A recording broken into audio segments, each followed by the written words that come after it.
சக்கரவர்த்தியோட தூதன் மண்டபத்துக்குள்ள வந்தப்போ மண்டபமே அமைதியா இருந்துச்சு.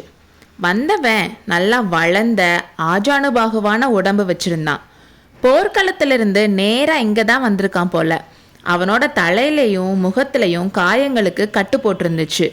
அவனோட ட்ரெஸ்ஸும் கூட இரத்த கரைனால சிவப்பா இருந்துச்சு. என்ன செய்தி கொண்டு வந்திருக்கானோன்னு எல்லாரும் அவனையே ஆவலா பார்த்துட்டு இருந்தாங்க. ஆனா பரஞ்சோதி மட்டும் இவனை எங்கேயோ பார்த்துருக்கோம்னு யோசிச்சுட்டு இருந்தாரு. தூதன் மாமல்லரை பார்த்து, பல்லவகுமாரா, உங்க அப்பா கிட்ட இருந்து முக்கியமான செய்தி கொண்டு வந்திருக்கேன், இதை இங்க சபையிலேயே சொல்லலாமான்னு கேட்டான். மாமல்லர் முதல் மந்திரியே பார்த்தாரு. உடனே அவரு, சக்கரவர்த்தியோட செய்தியை இங்க இருக்க எல்லாரும் தெரிஞ்சுக்கலாம், இங்கேயே சொல்லுன்னு சொன்னாரு. அப்படின்னா கேளுங்க, நான் கொண்டு வந்திருக்க செய்தி ரொம்ப பயங்கரமானது, ஆனாலும் சொல்லித்தான் ஆகணும். பல்லவ சாம்ராஜ்யத்தோட சக்கரவர்த்தி சிறைப்பட்டிருக்காருன்னு சொன்னான். எல்லாருக்கும் இடி விழுந்த மாதிரி இருந்துச்சு. ஆனா மாமல்லர் மட்டும் பயங்கரமா ஒரு சிரிப்பு சிரிச்சாரு. சக்கரவர்த்தி சிறைப்பட்டாரா? எப்படி, எப்போது, யார் சிறைப்படுத்தினார்கள்னு கர்ஜனையோட கேட்டாரு. அவரோட கை அவருக்கே தெரியாம வாளை உருவிச்சு. நேத்து சாயங்காலம் தெற்கு திசையில இருந்து வரப்போ வாதாபி படை எங்க வராங்கன்னு தெரிஞ்சுக்கிறதுக்காக வடக்கு திசைக்கு போனாரு. அப்போ வாதாபி படை அவரை சிறை வச்சுட்டாங்க. சக்கரவர்த்தி என்கிட்ட உங்களுக்கு சொல்லி அனுப்பின செய்தி இதுதான். என் மகன் அவனோட வீரத்தை காட்ட வேண்டிய நேரம் வந்துருச்சு. வாதாபி சைன்யத்தை தோக்கடிச்சு என்னை விடுதலை செய்ய வேண்டிய பொறுப்பு என் மகனோடது. மாமல்லனுக்கு இது சாதாரணமான விஷயம் இல்லைன்னு என்கிட்ட சொல்ல சொன்னாருன்னு சொன்னான். இதை கேட்ட மாமல்லர், சேனாதிபதி, இப்பவாச்சும் நம்மளோட படைகளை கோட்டைக்கு வெளியில போக சம்மதிப்பீங்களா? மந்திரிகளும் அமைச்சர்களும் என்ன சொல்றீங்க? கோட்டை தலைவர்களோட அபிப்பிராயம் என்னன்னு இடி முழக்கம் மாதிரி கேட்டாரு. அப்புறம் பரஞ்சோதியை பார்த்து, தளபதி, நீங்க கூட ஸ்தம்பித்து நிக்கிறீங்களே, எல்லோரும் அசையாத ஜடப்பொருளா ஆயிட்டீங்களான்னு கேட்டாரு. அப்போ முதல் அமைச்சர் எந்திரிச்சு, இந்த தூதன் சொல்றது உண்மைதானன்னு தெரிஞ்சுக்க என்ன ஆதாரம் இருக்குன்னு கேட்டாரு.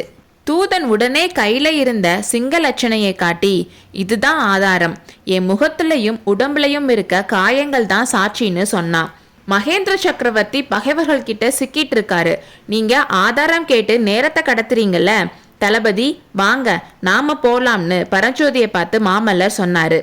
ஆனா பரஞ்சோதி ஏதோ ஒரு குழப்பத்துல இருந்தவர் மாதிரி அவர் அந்த தூதனையே பார்த்துட்டு இருந்தாரு. முதல் மந்திரி சாரங்க தேவப்பட்டர், இந்த தூதனை இதுக்கு முன்னாடி நம்மள யாராச்சும் பார்த்துருக்கீங்களா? தூதா, நீ யாருன்னு கேட்டாரு. நான் யாரா?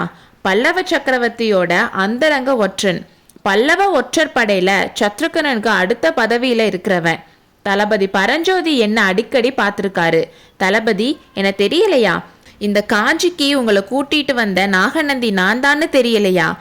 ஆயனரும் அவர் மகளும் தெரிஞ்சோ தெரியாமலோ வாதாபி அரசனுக்கு ஒற்றர் வேலை பார்க்கறதா சக்கரவர்த்திக்கு சந்தேகம் வரவும் என்ன அவங்களுக்கு காவல் போட்டாரு. ஆயனர் புலிகேசிக்கு கொடுத்த ரகசிய ஓலையை எடுத்துட்டு நாகார்ஜுனா மலைக்கு நீங்க கிளம்பி போனீங்க. சக்கரவர்த்திக்கு அதை நான் சொன்னதும் அவர் அந்த ஓலையை உங்ககிட்ட இருந்து வாங்கிட்டாரு. தளபதி, இதெல்லாம் உண்மையா இல்லையான்னு கேட்டான். பரஞ்சோதிக்கு தலையே சுத்துச்சு.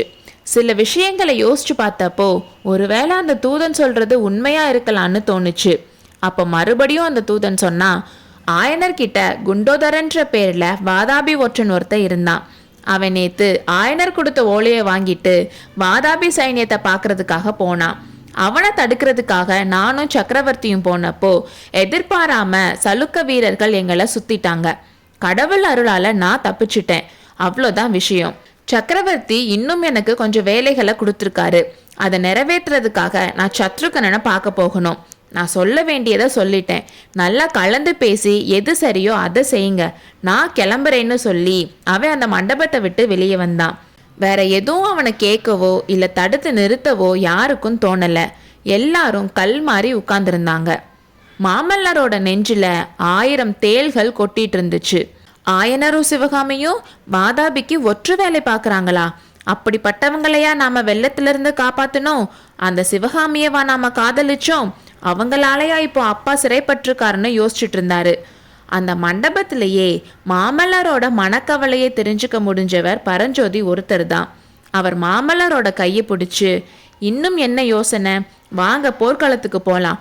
வாதாபி ராட்சசர்களை முறியடிச்சு ஒண்ணுமில்லாம பண்ணிட்டு சக்கரவர்த்தியை மீட்டுட்டு வரலாம்னு சொன்னாரு. இதை கேட்ட கலிப்பகையாரும், ஆமா, தளபதி சொல்றது நியாயம்தான், இனி யோசிக்க ஒன்றும் இல்லை, படைகள் கிளம்ப கட்டளையிடுறேன்னு சொல்லிட்டே எந்திரிச்சாரு. அப்போ அங்க இருந்த எல்லாரும் மகேந்திர பல்லவர் வாழ்க, அரக்கன் புலிகேசி அழிகன்னு சொன்னாங்க. மண்டபத்துக்குள்ள கேட்ட இந்த கோஷங்களுக்கு நடுவுல மண்டபத்துக்கு வெளியிலையும் கூட ஏதோ சத்தம் கேட்டுச்சு. குதிரைகளோட காலடி சத்தமும் வேலும் வாள்களும் உராயும் சத்தமும் அதிகார குரல்ல யாரோ கட்டளையிடுற சத்தமும் தடன்னு நிறைய பேர் ஓடுற சத்தமும் கலந்து கேட்டுச்சு. இப்போ வெளியில என்ன நடந்துச்சுன்னு தெரிஞ்சுப்போமா? அந்த தூதன் மண்டபத்தோட வாசலுக்கு வந்தப்போ அந்த இடத்துக்கு குதிரை மேல மகேந்திர பல்லவரே வந்து சேர்ந்தாரு. மண்டப வாசல்ல காவலுக்கு நின்றுட்டு இருந்த வீரர்களை பார்த்து அந்த தூதனை பிடிச்சு சிறைப்படுத்தும்படி சக்கரவர்த்தி கட்டளையிட வீரர்கள் அக்கணமே அவனை நாலாபுறமும் சூழ்ந்து கொண்டார்கள். அடுத்த அத்தியாயத்தில் சந்திப்போம்.